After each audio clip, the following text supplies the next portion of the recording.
Good morning, morning, morning, morning, morning, morning, morning, morning, morning, morning, morning, morning, morning, morning, morning, morning, morning, morning, morning, morning. Good morning, guys. To this guy is Sunday, guys. February 18 yata tayo ngayon, 18. Tapos, guys, sabi ko hindi ako magpapakain ngayon umaga. Hindi ako nagtinda muna, guys, dun sa palengke.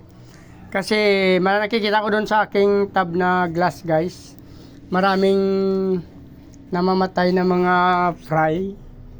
So, ang iniisip ko baka sa sobrang lamig, kasi mas malamig doon, guys, sa aquarium ko na glass kaysa mga aquarium na plastic.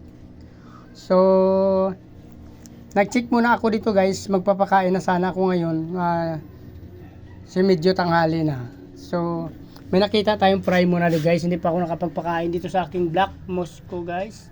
Yan. So itong nakuha natin, guys, napakadami, oh.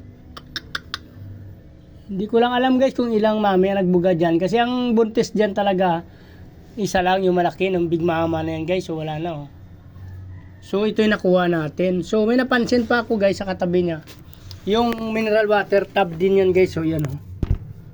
Mayroon din fry na ilang piraso. So kukuhanin din natin yan.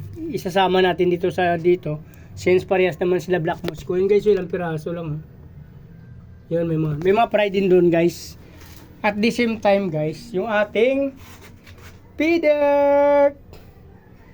Kailan lang ito nanganak, guys. Tapos dinagdagan ko siya ng mga juvenile. So, ibig sabihin, ang nag-drop dito, yun pa rin yung dati nating female. Yun nga yung sa unang video ko, pinakita ko sa inyo na dalawang female dito at saka dalawang male. Galing sa aking breeder na nagbilhan sa QC. Doon sa aking idol na si Ace. So, ang problema ngayon, guys, siguro naka-anim na sila ng drop. Yung isa namatay na, isang female. So, yung isa, buntis sila parehas, guys, pero yung isa nawala na. Hindi ko na siya nakita. Siguro namatay na. Hindi ko na rin nakita yung body niya, eh.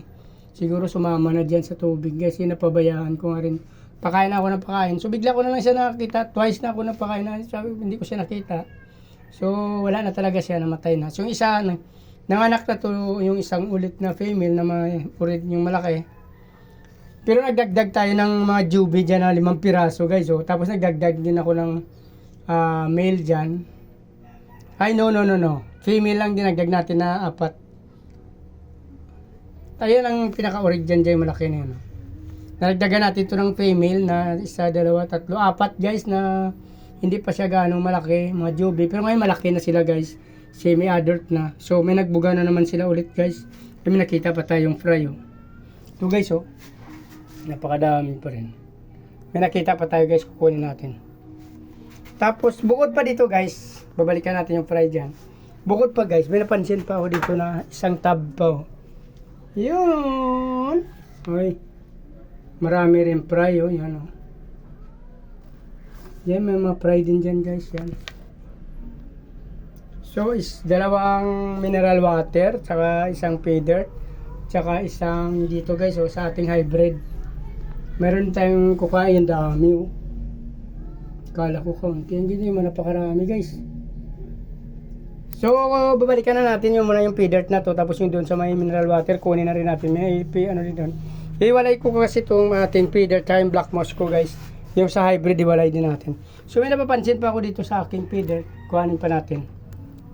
Yan, guys. Oops. So, yun, guys, yung mga breeder natin. So, dito na lang, guys, para hindi na kayo mainip at mumaba pang ating video. Kung nagustuhan yung video na to, guys, na i-upload ko, please like, follow, and subscribe, guys. Para updated kayo, isama nyo na rin ang notification bell, guys. Para mapanood nyo araw-araw ina-upload ko ng video, guys. Maraming salamat sa inyo, guys. Sa patuloy na pagsuporta at panonood ng video ko. Mabuhay kayo hanggang gusto nyo. Bye-bye. Good morning.